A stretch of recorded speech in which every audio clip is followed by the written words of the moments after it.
بەڕێزان ئامادەبوانی هێژا زۆر بەخێر بێن. خۆم زۆر بە خوشحاڵ و بەختەوەر دەزانم کە ئەمڕۆ لێرە جارێکی تر ئامادەین بۆ ئەوەی بەشداری بکەین لە دانانی بەردی بناغەی دروستکردنی شەقامێکی سەرەکی و استراتیجی خەلیفان سپیلک کە بەشێکە لەو بەرنامانەی حکوومەتی هەرێم بۆ دروستکردنی ڕێگەوبان لە هەموو هەرێمی کوردستاندا.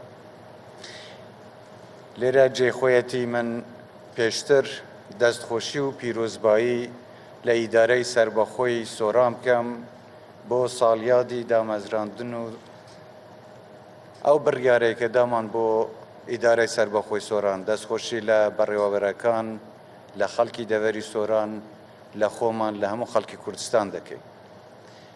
دیارە کە دەستکەوتەکانی ئەم دەڤەرە لە ماوەی ساڵی ڕابردوو بەرچاون و هیوادارم دەستکەوتی زیاتریش لە ساڵانی داهاتوو بۆ خەڵکی ئەم دەڤەرە بێنەدی و ئێمەش بە هەموو شێوەیەک پاڵپشتیان دەکەین.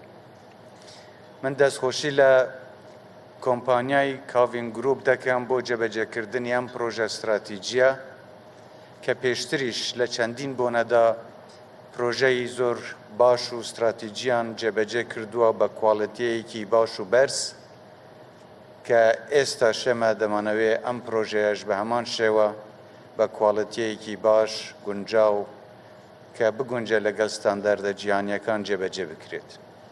هەروە من لێرە داوا لە خەڵکی هەرێمی کوردستان دەکەم، بە تایبەتی خەڵکی ئەو دەڤەرە و دانیشتوانی ئەم سنوورەی کە ئەم جۆرە شەقامانەی تێدەپەڕێ. داواتان لێ دەکەم بۆ ئەوەی ڕەچاوی ئەوە بکەن کە ئەو شوێنە قەدەغەکراوانەی کەناری جادەکان هەن تەجاوزی سەر ئەو جۆرە شوێنە نەکرێ.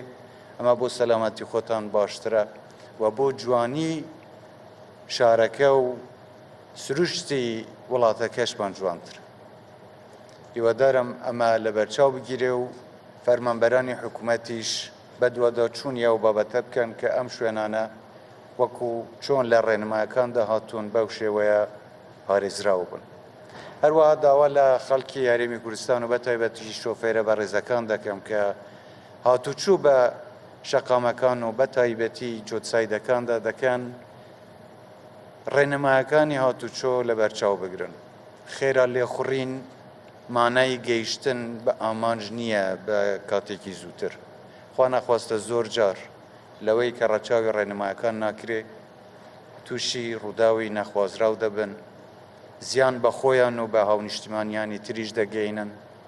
لەبەرەوە تکاتان لێ دەکەم وریابن لەسەر خۆ ئۆتۆمبیلەکانتان لێ بخڕن و ڕێنمایەکانی هاتوچۆش لە بەرچاو بگرن.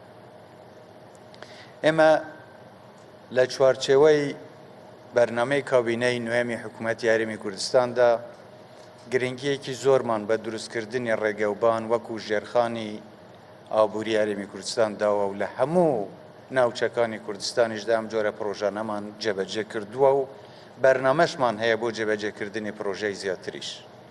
هەر لەم دەڤەرە ئێمە چەندین پرۆژەی ترمان هەیە بۆ دەڤەری سیدەکان برادۆست، ناوچەی بارزان و قەزای مێرگەسۆر و هەروەها بۆ بەجووتسایدکردنی ڕێگەی هاملتن کە ئەمانە هەمووی بەرنامەن و لە پرۆژەدان و قۆناغ بە قۆناغ جێبەجێ دەکرێت. ئەم ناوچەیەکی زۆر تایبەتە لەوەی کە چ لە کاتی خۆڕاگیری و بەرگریکردن لە ماف و دەستکەوتەکانی هەرێمی کوردستاندا قوربانیەکی یەکجار زۆری داوە، چ لە ڕووی جوانی سروشتی خۆی کە ناوچەیەکی زۆر دڵگیر و سەرنجڕاکێشە. لەبەرەوەش بەرنامەی زۆرمان هەیە بۆ ئەوەی لە ڕووی گەشت و گوزاریشەوە گرنگیەکی زیاتر بەو ناوچەیە بدەین و دیزاین و پلان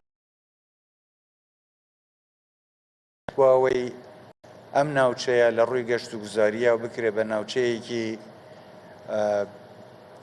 سەرنجڕاکێشتر و گەشتیاران لە ناوچەکانی تری هەرێمی کوردستان، عێراق، ناوچەکە لە دەرەوەی ناوچەش بێن سەردانی ئێرە بکەن. ئەمە هەمووی لە بەرنامەدایە و هیوادارین خوا دەرفەتمان پێ بدا بتوانین ئەو پرۆژانە هەمووی جێبەجێ بکەین کە هەمویان دەکەونە خزمەتی خەڵکی قارەمانی ئەو سنوورە و هەموو خەڵکی کوردستانیش تێدا سوودمەند دەبن.